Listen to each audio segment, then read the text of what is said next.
Hi guys, welcome to my channel. എൻ്റെ channel ആദ്യമായിട്ട് കാണുന്നവരാണെങ്കിൽ സബ്സ്ക്രൈബ് ചെയ്യാൻ ആരും മറക്കണ്ട. അങ്ങനെ നമ്മുടെ കാര്യത്തെ കിളിക്കൂടിൽ രാത്രി കിടക്കാൻ നിൽക്കുകയാണ് കേട്ടോ എല്ലാവരും. നികേഷും ഹരീഷും ഓൾറെഡി കിടന്നിട്ടുണ്ട്. നമ്മുടെ സുധീഷും സുഭാഷും കൂടെ സംസാരിക്കുകയാണ് കേട്ടോ.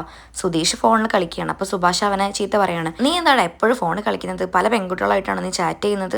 നിനക്ക് തീരെ ബോധമില്ല, കുട്ടി ഇവിടെ അല്ലേ, നിനക്ക് അവളെ ഇമ്പ്രസ് ചെയ്യിക്കേണ്ടത്, എന്നിട്ട് നീ എന്താടാ ഇങ്ങനെ? അത് കേട്ടപ്പോൾ സുധീഷ് പറയുന്നുണ്ട്, ഈ ഏട്ടൻ എന്താ ഇങ്ങനെ? ഈ റീൽസൊക്കെ നമുക്ക് ആസ്വദിക്കാനുള്ളതല്ലേ, അപ്പോൾ അവർക്ക് വിഷമാവില്ലേ നമ്മളത് കണ്ട് ലൈക്ക് ചെയ്തിട്ടില്ലെങ്കിൽ എന്നൊക്കെ പറഞ്ഞിട്ട് ഒരുപാട് ന്യായീകരണം നിരത്താണ് കേട്ടോ. അപ്പോൾ അതിൻ്റെ ഇടയിലാണ് സുഭാഷ് ഏട്ടൻ്റെ ഫോണിലേക്ക് ഒരു കോൾ വരുന്നത്. അപ്പോൾ എടുത്ത് നോക്കുമ്പോൾ സുധീഷ് ചോദിക്കുന്നുണ്ട്, ആരാ ഏട്ടാന്ന്. അപ്പോൾ സുഭാഷ് പറയുന്നുണ്ട്, ഏടാ നമ്മളന്ന് കോഫി ഷോപ്പിൽ നിന്ന് കണ്ടില്ലേ ഒരു കുട്ടീനെ, അവളാണ്. അപ്പം സുധീഷ് പറയുന്നുണ്ട്, ഓ ഇപ്പം എന്താണാവോ വിളിക്കാനല്ലേ, അല്ല രാത്രി 11 മണിക്കോളല്ലേ, ഞാൻ മാറിയിരിക്കണോ എന്നൊക്കെ പറയാണ്. അപ്പോൾ സുഭാഷ് പറയുന്നുണ്ട്, നീ എന്തൊക്കെയായി പറയുന്നത്? അതൊന്നും ശരിയാവില്ല, അവൾ എന്താ വിളിച്ചാൽ പറയാൻ പോകുന്നതെന്ന് എനിക്കറിയാം, അതുകൊണ്ട് ഞാൻ ഈ കോളൊന്നും എടുക്കാൻ പോകുന്നില്ല, ഒന്നും ശരിയാവില്ല, നീ പോയി കിടന്നേ. പക്ഷേ സുധീഷ് ആണെങ്കിൽ വിടാനുള്ള ഭാവമില്ല കേട്ടോ, ആ കോൾ എടുക്കട്ടെ. പക്ഷേ സുഭാഷ് കോൾ എടുക്കുന്നില്ല, കോൾ കട്ടാവുകയും ചെയ്തു കേട്ടോ. പക്ഷേ പിന്നീട് വീണ്ടും കോള് വരികയാണ്. അപ്പോഴേക്കും പിന്നെ സുധീഷ് കോൾ എടുക്കുകയാണ്. സുഭാഷ് ഏട്ടൻ അവനോട് ഒരുപാട് പറഞ്ഞു കോൾ എടുക്കലെന്ന്, പക്ഷെ അവൻ കേൾക്കാതെ ഫോൺ എടുത്തു. അപ്പോഴേക്കും അപ്പുറത്തുനിന്ന് നല്ല സ്വീറ്റായിട്ട് ഹലോ എന്ന് പറഞ്ഞു. അപ്പം സുധീഷ് കുറച്ചും കൂടി ഒരു പഞ്ചാരയിൽ അങ്ങോട്ട് തിരിച്ചും പറഞ്ഞു. സുഭാഷ് ഏട്ടനാണെങ്കിൽ ഇതൊന്നും പറ്റുന്നില്ല കേട്ടോ, കാരണം സുഭാഷ് ഏട്ടൻ ഐഡൻറ്റിറ്റിയിലാണല്ലോ അവൻ വിളിക്കുന്നത്. അപ്പം സുഭാഷ് ഏട്ടൻ അത് തീരെ ദഹിക്കുന്നില്ല.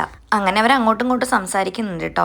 അപ്പോഴേക്കും സുഭാഷ് ഏട്ടന് നല്ല ദേഷ്യം വരുന്നുണ്ട്. അങ്ങനെ അവൻ അത് സ്പീക്കറിലിടുകയാണ്, അതായത് ഫോൺ സ്പീക്കറിലിടുകയാണ് കേട്ടോ. സുധീഷ് നല്ല റൊമാൻസിൽ ചോദിക്കുകയാണ് കേട്ടോ, ഫുഡ് കഴിച്ചോ എന്നൊക്കെ. അപ്പോൾ അവൾ പറയുന്നുണ്ട്, ഫ്രൂട്ട്സ് കഴിച്ചോ, ഡയറ്റ് ആണല്ലേ, അങ്ങനെയൊക്കെ അവർ സംസാരിക്കുന്നുണ്ട്. എന്നിട്ട് അവൾ പറയുന്നുണ്ട്, അന്ന് കണ്ടപ്പോൾ അധികം സംസാരിച്ചിട്ടില്ലായിരുന്നല്ലോ, പക്ഷെ ഇപ്പം നല്ല സംസാരിക്കുന്നുണ്ടല്ലോ.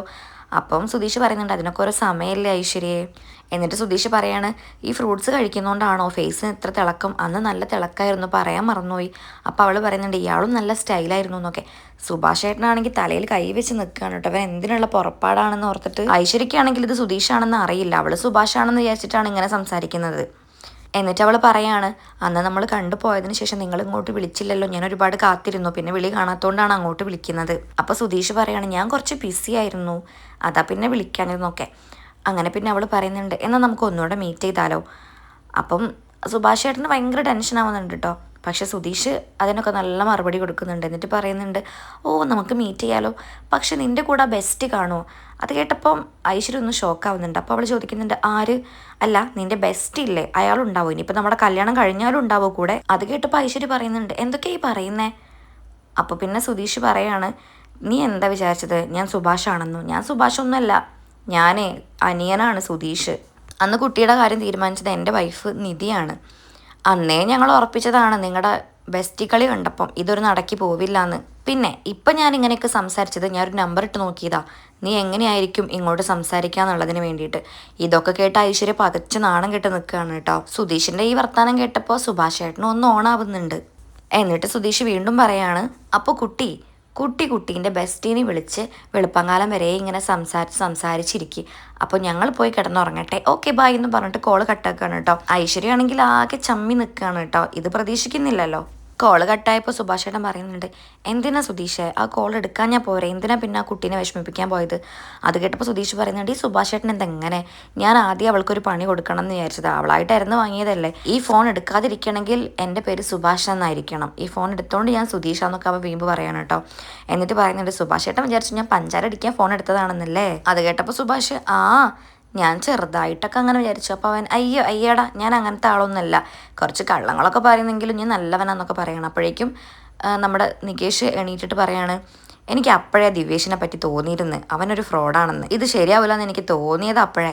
അപ്പോൾ സുഭാഷ് ഇപ്പം പെട്ടെന്ന് നീറ്റിപ്പോൾ നെട്ടിയിട്ട്, എടാ കിടക്കടാ മതി എല്ലാവരും ഉറങ്ങാൻ നോക്കുമെന്ന് പറഞ്ഞിട്ട് അവർ കിടന്നുറങ്ങുകയാണ് കേട്ടോ. പിന്നീട് കാണിക്കുന്നത് നിധീൻ്റെ വീടാണ് കേട്ടോ. അവിടെ സാന്ദ്രയും അരുണും നിൽക്കുന്നതാണ് കാണിക്കുന്നത്. അരുണാണെങ്കിൽ പുറത്ത് പോകാൻ നിൽക്കുകയാണ്, അതായത് ഓഫീസിലേക്ക് പോകാൻ നിൽക്കുകയാണ്. അവിടെയാണെങ്കിൽ രാജീവും ഇല്ല, നിധിയുടെ അമ്മയും ഇല്ല കേട്ടോ. അപ്പം അരുണ് ചോദിക്കുന്നുണ്ട്, അവരെപ്പോഴാണ് വരിക? അപ്പോൾ അവൾ പറയുന്നുണ്ട്, അറിയില്ല, കുറച്ച് കഴിയുമെന്ന് പറഞ്ഞതെന്നൊക്കെ. അങ്ങനെ അവൻ ബൈ പറഞ്ഞിട്ട് പോവാണ്. ആ തക്ക സമയം നോക്കിയിട്ട് അവൾ നിധീൻ്റെ ആധാർ അമ്മേൻ്റെ ഷെൽഫിൽ നിന്ന് എടുക്കാനായിട്ട് പോവാണ് കേട്ടോ. കാരണം ഇത്രയും നല്ലൊരു അവസരം എനിക്ക് കിട്ടില്ലല്ലോ, ആരും വീട്ടിലില്ല, അല്ലെങ്കിൽ പിന്നെ അവൾക്ക് എല്ലാവരും കണ്ണു വെട്ടിച്ചിട്ടും പോയി എടുക്കാൻ പറ്റില്ലല്ലോ. പക്ഷെ ഭാഗ്യക്കേടെന്ന് പറയട്ടെ, അരുണാണെങ്കിൽ എന്തോ ഒന്ന് മറന്നു. അത് തിരക്കെടുക്കാനായിട്ട് റൂമിലേക്ക് പോകുമ്പോഴാണ് സാന്ദ്രേൻ്റെ പമ്മിക്കളി കാണുന്നത്. അപ്പോഴേ ഡൗട്ട് അടിച്ചു അരുണിന്. അപ്പോഴാണ് അവൾ അമ്മേൻ്റെ റൂമിലേക്ക് പോയിട്ട് ഷെൽഫ് തുറക്കുന്നതും അതിനെന്തോ എടുക്കുന്നതും. അപ്പോൾ മനസ്സിലായി അത് നിധിക്കുള്ളതാണെന്ന്. അങ്ങനെ അവളോട് ചോദിക്കുന്നുണ്ട് എന്താ ഇവിടെ. അപ്പോൾ അവൾ പറയുന്നുണ്ട് ഒന്നുമില്ല, അല്ല ഏട്ടനെ ഒന്ന് തിരിച്ചു വന്നേ, അല്ല ഞാനൊരു സാധനം എടുക്കാൻ മറന്നാന്ന് നോർമലായിട്ട് അവളോട് പറഞ്ഞിട്ട് അതെടുക്കുകയാണ്. അപ്പോൾ അവൾ പേടിച്ചു, കാരണം ഇത് കണ്ടു കഴിഞ്ഞാൽ സീനല്ലേ. അങ്ങനെ അവൾ വേഗം തന്നെ നിധീൻ്റെ ആധാർ എടുത്തിട്ട് അമ്മയുടെ റൂമിലേക്ക് പോയിട്ട് അതവിടെ വെക്കാൻ പോവാണ് കേട്ടോ. പക്ഷേ അവളൊരു കാര്യം മാറ്റാൻ മറന്നു. അത് നിധീൻ്റെ ആധാർ നമ്പർ എഴുതി വെച്ച നോട്ട് പാഡ് അത് അരുൺ കയ്യിലെടുത്തിട്ട് അതിൽ 2 നമ്പർ മാറ്റുന്നുണ്ട്. പിന്നീട് കാണിക്കുന്നത് നമ്മുടെ കിളിക്കൂട് തന്നെയാണ്. അവിടെ സുധീഷ് നിധീനെ എങ്ങനെയെങ്കിലും ഇമ്പ്രസ് ചെയ്യാലോ എന്ന് ഓർത്തിട്ട് ചവറ്റുകൊട്ടയിൽ നിന്ന് ചവറുകളെല്ലാം പുറത്തേക്ക് ഇട്ടിട്ട് അടിച്ചു വരാണ് കേട്ടോ. അകത്താണ് ഈ സംഭവം. നിധിയാണെങ്കിൽ റൂമിലിരിക്കുമ്പോഴാണ് പെട്ടെന്ന് ഫോണിലേക്ക് 2 മെസ്സേജ് വരുന്നത്. അത് സാന്ദ്ര അയച്ചതായിരുന്നു. അരുൺ പോയ തക്കത്തിന് തന്നെ സാന്ദ്ര വേഗം ആ നമ്പർ അവൾക്ക് വാട്സപ്പ് ചെയ്യാണ്. അപ്പം ആ വോയിസ് കേട്ടപ്പോൾ തന്നെ അവൾക്ക് ഭയങ്കര സന്തോഷമാവുന്നുണ്ട്. കാരണം ഈ ആധാറിന് വേണ്ടി ഒരുപാട് കഷ്ടപ്പെട്ടതല്ലേ, അപ്പോൾ നല്ല ഹാപ്പി ആവുന്നുണ്ട്. അങ്ങനെ അവൾ അതിന് റിപ്ലൈ കൊടുക്കുന്ന സമയത്ത് പുറത്ത് നമ്മുടെ സുധീഷ് അവളെ വെയിറ്റ് ചെയ്യാണ് കേട്ടോ. അവനാണെങ്കിൽ ഈ അടിച്ചിരുന്നത് കുറച്ചും കൂടെ റിയൽ ആയിക്കോട്ടെ എന്ന് വെച്ചിട്ട് മേലെ വെള്ളമൊക്കെ കുടയുന്നുണ്ട്, വിയർപ്പാണെന്ന് കാണിക്കാൻ വേണ്ടിയിട്ടേ. എന്നിട്ട് ഇങ്ങനെ മനസ്സിൽ പറയാണ്, പക്ഷേ ഇവളെന്താ പുറത്തിറങ്ങാത്തത്. എന്നിട്ട് അവൻ കുറയ്ക്കുന്നൊക്കെ ഉണ്ട് കേട്ടോ. നിധിയാണെങ്കിൽ ഈ സന്തോഷ വാർത്ത അറിയിക്കാനായിട്ട് ഓടി വരികയാണ്. അപ്പോൾ അവനെ കണ്ടപ്പം അവളൊന്ന് പുഞ്ചിരിക്കുന്നുണ്ട്. എന്നിട്ട് പറയുന്നുണ്ട്, സുധീഷേ ഞാൻ ഇത്രയും കാലം തേടി നടന്ന് എൻ്റെ ആധാർ കിട്ടി. അതിൽ സുധീഷ് പെട്ടെന്ന് ഷോക്കാവാണ് കേട്ടോ. അപ്പോൾ അവൻ ചോദിക്കുന്നുണ്ട് എങ്ങനെ. അത് എൻ്റെ ഏടത്തിയമ്മ അയച്ചെന്നു, എൻ്റെ നമ്പർ വാട്സപ്പ് ചെയ്ത് തന്നു. എന്നിട്ട് അവനൊക്കെ നോക്കുന്നുണ്ട് കേട്ടോ. അപ്പോൾ അവൾ പറയുന്നുണ്ട് ഇനിയിപ്പോൾ ഒന്നിനും തടസ്സമില്ലല്ലോ, ഞാൻ കൈയോടെ പോയിട്ട് എൻ്റെ ആധാർ കാർഡ് എടുത്തിട്ട് വരാം. അതിലവൻ പറയുന്നുണ്ട് അതൊക്കെ എന്തിനാ എങ്ങനെയൊക്കെ ചോദിക്കാണ് കേട്ടോ. അപ്പോൾ അവൾ ചോദിക്കുന്നുണ്ട് എന്താ സുധീഷ് ഇത്, ഞാൻ എത്ര കഷ്ടപ്പെട്ടു ആധാർ കിട്ടാനായിട്ട്, ഇപ്പോൾ കിട്ടിയപ്പോൾ എന്താ എങ്ങനെ പറയുന്നത്. അപ്പോൾ അവൻ പറയുന്നുണ്ട് അല്ല അതല്ല. അപ്പോൾ അവൾ പറയുന്നുണ്ട് ഒന്നും പറയണ്ട, ഞാനിപ്പോൾ തന്നെ പോവാം. അപ്പോൾ അവൻ പറയുന്നുണ്ട് എന്നാൽ ഞാനും വരാം. അപ്പോൾ അവൾ പറയുന്നുണ്ട് ഓക്കെ, അങ്ങനെയാണെങ്കിൽ ഈ തുടങ്ങി വെച്ച പണി അവസാനിപ്പിക്കേ. അതിലവൻ പെട്ടുപോവാണ് കേട്ടോ.